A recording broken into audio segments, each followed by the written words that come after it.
Dans les dents, une vie d'ogre. Denis Baronnet, illustration de Gaëtan Dorémus.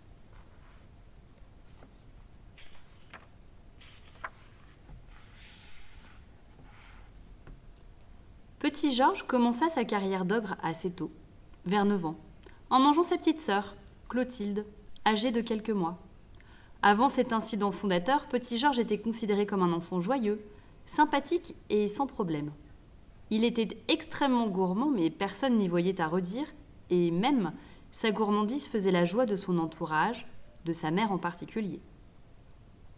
Rien ne réjouissait plus Plectrude, la maman de Petit Georges, que de voir son fils dévoré, et celui-ci n'en mangeait qu'avec plus d'appétit. Son père, Georges Pélissier, était soldat, et malheureusement, il mourut d'un mauvais coup d'épée sur le champ de bataille alors que Petit Georges n'avait que 3 ans. Bien sûr, c'est triste de perdre son papa, mais il y a des compensations, notamment d'avoir sa mère pour soi toute seule.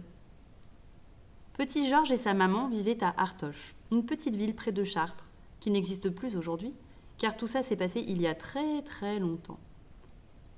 Petit Georges poussait à toute vitesse, heureux, épanoui, entouré de l'amour maternel.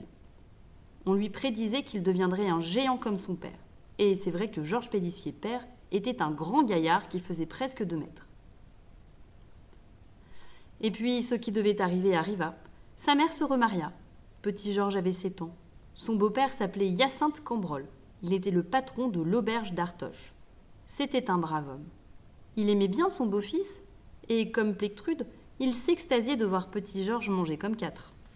« Toi, il vaudrait mieux t'avoir en portrait qu'en pension, » disait-il en rigolant.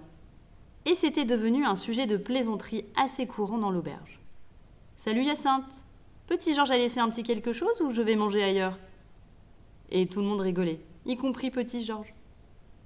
Le ventre de Plectrude s'arrondit et on annonça à Petit Georges qu'il allait avoir une petite sœur ou un petit frère. Il essayait de partager la joie de sa maman, mais le cœur n'y était pas.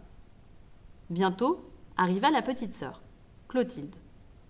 Un jour qu'il la gardait, il ne put s'empêcher de la manger, toute crue et pratiquement sans s'en rendre compte.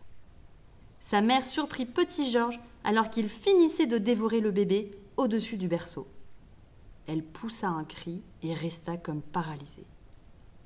Petit Georges ne bougeait plus non plus et regardait sa mère, cherchant dans son regard une chaleur qu'il ne trouverait plus jamais. Monsieur Cambrol entra dans la pièce et se rua sur son beau-fils. Petit Georges sauta par la fenêtre et se mit à courir en voyant arriver vers lui sa mère, armée d'une fourche et visiblement décidée à l'embrocher. Il n'en revenait pas, sa propre mère. Monsieur Cambrol la suivait, un grand couteau à la main. Il criait « Suce à l'ogre ! Suce à l'ogre !» Bientôt, Petit Georges avait à ses trousses une foule enragée et armée jusqu'aux dents. Mais il courait vite, le petit ogre. Il distança ses poursuivants, traversa les champs autour d'Artoche et s'enfonça dans la forêt.